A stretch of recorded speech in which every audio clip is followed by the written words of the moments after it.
Welcome back to Access Hollywood's Housewives Nightcap. For the very first time, we have our dear friend from reality with Derek Z, Derek Zagami. Welcome. How are you? Thank you so much for having me. I love your show. I'm so excited to be here. Derek, we love the jacket. We love the look. We love that you're also on set. I'm here to slay for you. Come on, we have a lot of tea. We have so much tea. So, okay, guys, we're going to break down some hot topics that are happening in the housewife world right now. So, number one, Derek, you need to tell us about your recent combo with Heather from RHONY. Yeah, Heather Thomson she is an icon, like we know on reality television. And I spoke to her last week, and I actually did an interview with her probably about 6 months ago. And this was probably 2 days after they had filmed, this iconic trip that we're seeing on play out on the Real Housewives of New York City right now. And whatever, we did the interview, and then she's like, Derek, can we talk? Okay, so this is the tea, guys. Get ready. And she's like, Derek, do you think I should do confessionals? And, I'm like, yeah, you have to tell your side of the story. And we spoke for about 2 hours offline and on the phone. And I was interviewing her last week, and I was like, so who inspired you to do these interviews? And she leaked it that it was me. I wasn't going to say anything, but she said it first, girls. Thank you, Derek. Let's just give you a round of applause for that, because we're loving Heather's confessionals this season. And yes, I'm so glad she's sharing her side of the story, because so far it's kind of one-sided.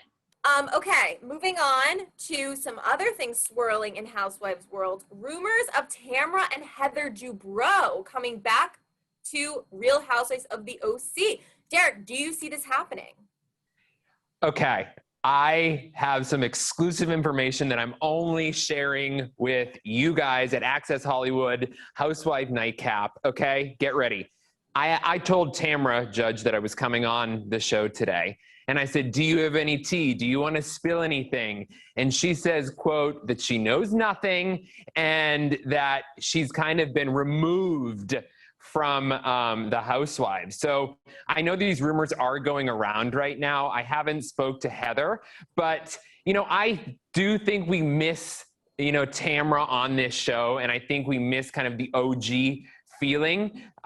So I miss that drama. I miss the camaraderie. Tamra always brought it. Last but not least, someone that I am totally loving this season, and I want her to be a full-time housewife next season, is Kathy Hilton. Derek, you agree, right? She's just an icon. We love her, okay? And I was thinking about this before coming on the show today. And I was like, what are we going to talk about? There's just so much to talk about. And I think, what do you girls think? Don't you think her realness and her authenticity really is what attracts us as viewers to her? Don't you guys love that about her? She's totally reminding us all why we fell in love with Housewives to begin with, because these women are quirky, they're funny, they're real.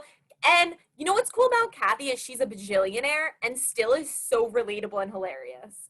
And it's very true. I actually sat with her at a Paris Fashion Week event years ago. And what you guys see on camera and see, Kathy being Kathy in that funny way, that is who she is in person. And I feel as though that's what we miss on these Housewives show, because people are trying to live up to a Kathy Hilton, but Kathy Hilton has it all, and the Hiltons have it all. You know what I was thinking, you guys? I'm live from New York, Lauren's live from LA, and Derek is live from Boston. How cool is this? We are totally a Housewives community. We have started, a situation. We're bi-coastal, we're all over, and I love your show. Thank you girls so much for having me. Listen, you guys are always breaking all the news. I get some of my tea from you, and I'm so happy that you guys come on our show, and thank you so much for having me. Derek, before we let you go, give us a plug. How can fans watch your show? Yeah, so Reality Live airs every Tuesday on NECN.com and Roku, and then we air, on NBC 10 Boston. We also air on NBC LX, NECN, of course. So you guys can check it out, and there's always exclusive clips once again on NECN.com. Emily, I just love Derek and all the tea that he just spilled for us, especially the Tamra part. But guys, okay, we have the guest of all guests this episode because we have Heather from RHONY who is going to set the record straight for us. Holla, girls, holla. Holla! Wouldn't be launched if we didn't launch with a holla, would it? Before we get into this season, because there's a lot of tea we need from you, so much, we did want to take a trip down memory lane and ask you, you know, what is your like all-time favorite memory of your time on Housewives? Because Emily and I were talking, we have to say the St. Bart's trip when you're like, my cherry was popped when you went. I don't know if it's the same for Housewives you. cherry. I think for sure that St. Bart's trip is the most iconic, memorable, epic for both Carol and I, because, and that's what we were talking about on the podcast, which is, you know, so taken out of context, but we were talking about our experience and how that trip had everything stirred in the pot. You know, the whole stew was mixed in. If something, you know, didn't happen on that trip, you name it, because I don't know what it is. You guys both, like in your conversation, you both kind of expressed that like you guys were really surprised at a lot that happened on the trip. Had you watched the show before going on? Not really. So that was the whole thing is that I didn't sign up to the show as a fan of the show. I really signed up to the show as an opportunity. And I didn't really know the women. I had watched Beverly Hills more than anything because I was home pregnant with Ella when that launched. And so it was during like my maternity leave right at the end before you have the baby and you know, well, some people go home for a week and try to get themselves together. Other women work right up until the moment. But I took that week off and I started to watch the show. And then when I was nursing her, I kind of got hooked on Beverly Hills. And then when they asked me to be on New York, of course I had heard of Bethany Frankel and I had heard of, you know, Luann de Lesseps. I had heard of these women, but I didn't really know that much about them. And then when I watched a few episodes, I was really excited to meet new people and forge new relationships and just, you know, kind of experience a new opportunity. I was very yellow bellied. And you said opportunity. We just also have to ask you about this. You know, Sonia and that toaster that she was trying to make, she tried to took an opportunity to make a toaster and you helped her. But then it turned out to be just a storyline. Like the toaster never came out. It really didn't. You know, with my true heart, I leaned into that because I really believed that if we priced it right, they would fly off the shelves and everybody would have one. And at the time, you know, financial security was a question for her. And so I really believed that we could lean in and use the show and an opportunity to really help fuel her. But ultimately, you know, I didn't have enough information about the actual assembly line, the manufacturing process, you know, where are these toaster ovens? But Sonia and I did have a chance to recently, you don't see it on the show, unfortunately, which is one of the reasons why I went back, because I wanted to pack some of these stories that just didn't, you know, finish. And the toaster oven, in her mind at the time, her heart wasn't really in it. She had her sights set on bigger ideas, like, you know, Sonia Sexy J, you know, wasn't really for a toaster oven box. She really wanted to be a lifestyle brand, which we have all heard about over the years. So it seemed like small potatoes for her at the time when she was looking at something bigger. So I'm not going to say it was she didn't just, you know, run me through the weeds for a storyline with that. I think that if the manufacturing side had maybe clicked and everything was clicking, that maybe it would have went through, but there wasn't just not anything to put in the box. You like had your heart in it and like, meanwhile, you know, crazy Sonia, whatever. So anyway, we gotta get into what's to come. You know, we see a lot. I mean, there's a lot out there between what goes down between you and Leah in the Hamptons. Did you, I guess we're first curious, like, did you know Leah didn't like you so much before you got there? No idea. No idea. I knew that one of the women on the show gave me a heads up that she was going to be gunning for me. Okay. But you know, I said, okay, fine. You know what I mean? Like I figured it would be some morsel that she was going to throw at me or tidbit. She was, you know, digging in, you know, dumpster diving, trying to find trash on me. And I didn't think that, you know, it was going to be a big deal. I just didn't know that it was going to be like an axe to grind on every single syllable that came out of my mouth or I mean, she just, you know, it was very difficult to film with her. I have to be honest. She was so ready to come for you that you really didn't have a shot. You know, really didn't. Did you realize that when you watched the episode back? You know, they were talking about the podcast, and they did say, I don't know if you agreed with what they were saying or if it was taken out of context, but she was like guns a-blazing. Yeah, well, so I would say it's a little bit of both. So first and foremost, watching the episode, watching me come into that, not knowing that I was jumping into the lion's den, not knowing in true life that they had been, you know, that Leah had been setting up this, you know, fake storyline about me, that I talk about the women in the press and that I say terrible things about them in the press, which is entirely untrue. The two comments that she refers to, the one about Luann, where I said nothing about Luann is genuine, I said right to her face, and I have said that before because, you know, I loved Luann de Lesseps and I cared about her deeply, and I still do, but we're not friends. I was a show friend for Luann. That was not my interpretation of Luann. I had her in my home with my children and my husband, and when Jock and she broke up, I mean, there was a lot of history between us as friends. On the show, I always felt like she left me holding the bag. Like, she brought home the pirate, and then she wanted me to lie and say that there was a bunch of Italians. Why that was so weird. I know. Why did you have to bring me even into it? So then, but then I'm the one that has, you know, done the wrong thing with the pirate or said the wrong thing. I didn't bring him back. You know what I mean? She came to my room. I didn't, you know, so it just like, and then I got left holding that bag. And then the same thing with her stupid uncool song. You know, I went to Luann for emotional support. I went to talk to her and go, could you believe Ramona did that? I wasn't trying to catch her with a man, but oh, by the way, you just outed yourself that you had one in your room. No one would have even known if you didn't come out, you know, all defensive.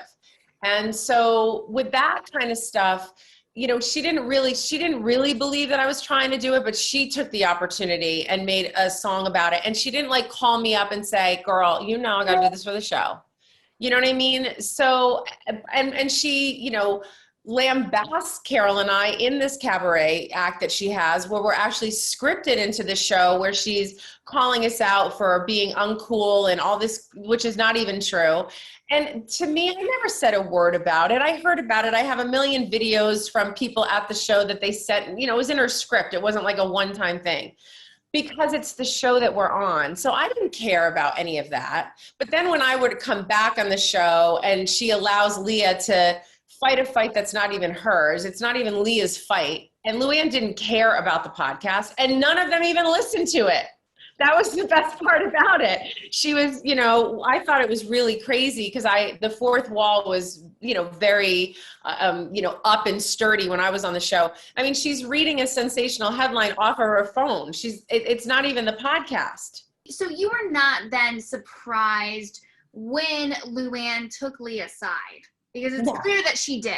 And it's clear that kind of all the other women did too. Yeah, well, if you've been led on to believe, you know, and you're obviously on a reality show, you know what I mean? Oh, Heather talks about you in the press. She says all these bad things. She said Sonia has she's, you know, plastic surgery shaming Sonia's face, which never happened. I have to say, she didn't give you a shot. You know? Yeah. And so, I don't know. But what can you tell us what exactly happens between you? Because you did say you felt like you were assaulted. And right. I did, yes, I really did.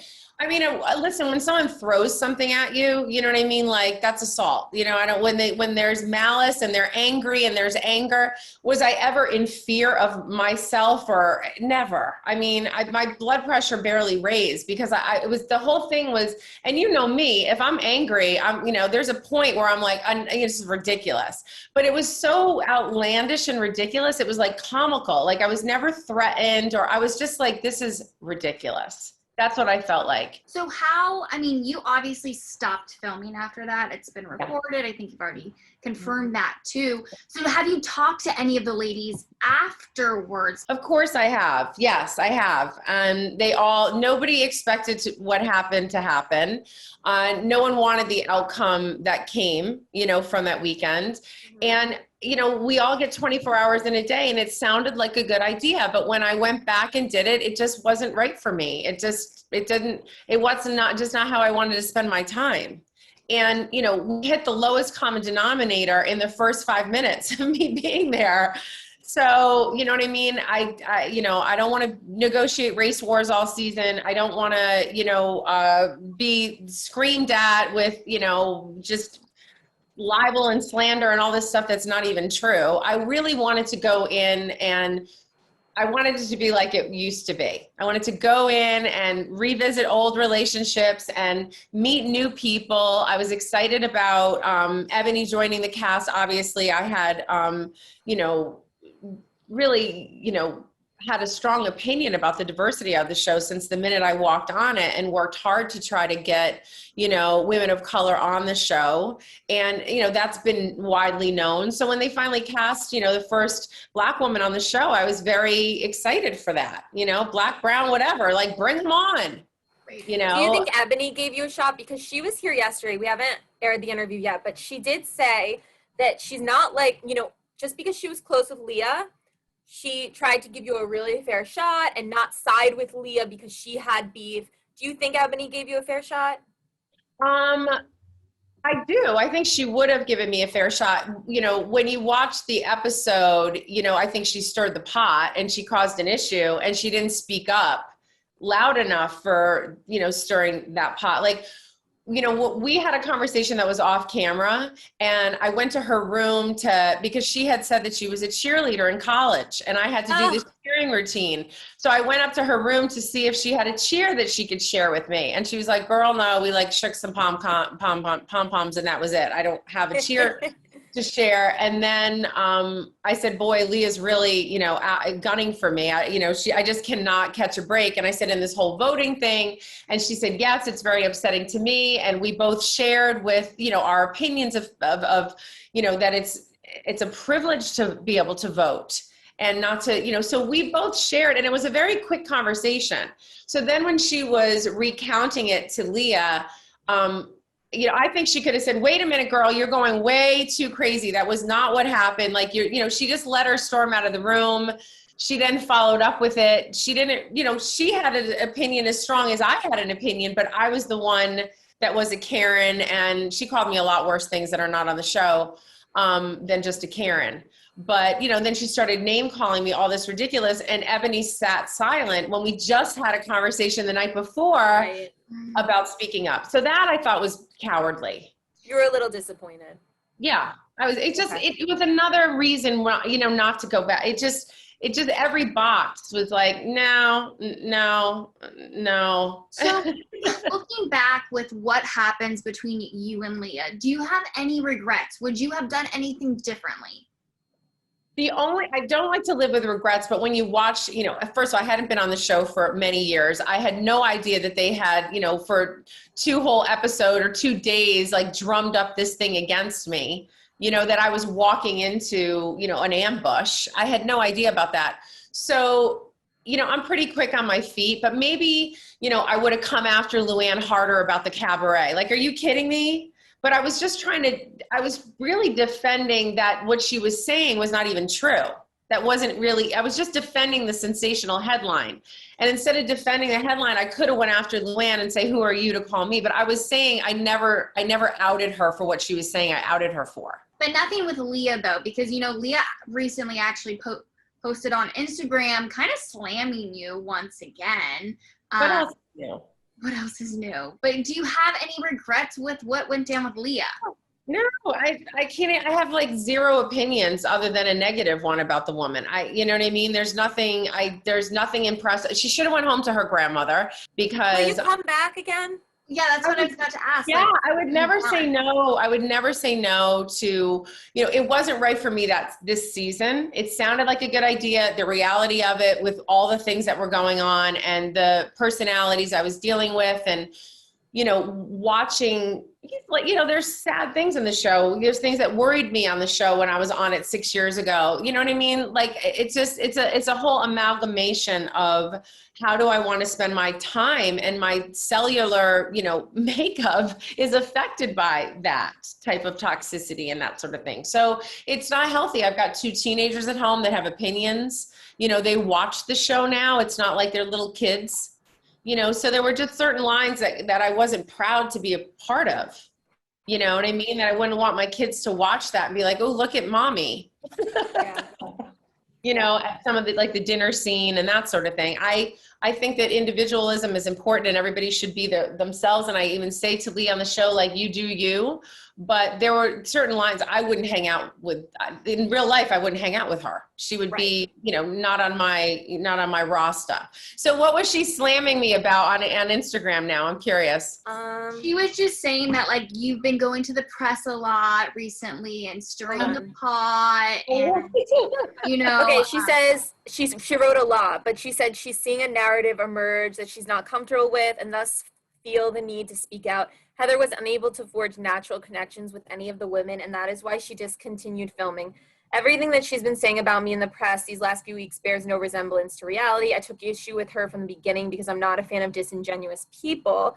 She says one thing in the press and another to people's faces. Say what you mean what you say. I never once her or about her. It's no secret that I am having a hard time, which, yes, she is having a hard time. And this trip due to a tremendous personal loss that I was dealing with in real time. Heather was well aware of this and acknowledged it. I apologize to everyone for being aggressive and squashed it, including with Heather. If Leah really wants to show that she is a big, strong, proud woman with all of these opinions, she should say, I f***ed up. I f***ed up. I should not have done that. I launched on her, and it was because I was in, and she said on Instagram, because someone told me this, because they read it to me on a media thing, all this stuff that she says about me all the time. And, if she said that she apologized to me. She never apologized to me, never once. I never saw Leah McSweeney or had any contact with her from the moment I left that house. Was the moment she left that house to finally go to her grandmother. And she kept saying, like, I'm done with this stuff. I'm going to go to my grandmother. Oh, I'm not going to go to my grandmother. Oh, I'm going to go. I'm just leaving. I should go to my grandmother. Well, I'm not going to go to my grandmother. It's like, I shared a story with her when my uncle passed away. I was with him in his final days and hours, and I had my hands on him with him when he passed. It was one of the most beautiful experiences I've ever had in my lifetime. I watched him pass on. I felt the energy. It was beautiful. And I shared that with her. And I was even empathetic that, are you scared to see her that way? You know what I mean? Like, I was trying to encourage that. Right. It sounds really scary, but it could be one of the best things in the world. This is not a woman that she's describing. You guys have seen me for the show on all these years. She's saying that I don't help women. I mean, please, girl. I mean, let's not compare resumes, really. Heather, I really hope that you come back. Maybe, like, next season. I don't know. But let me just say this.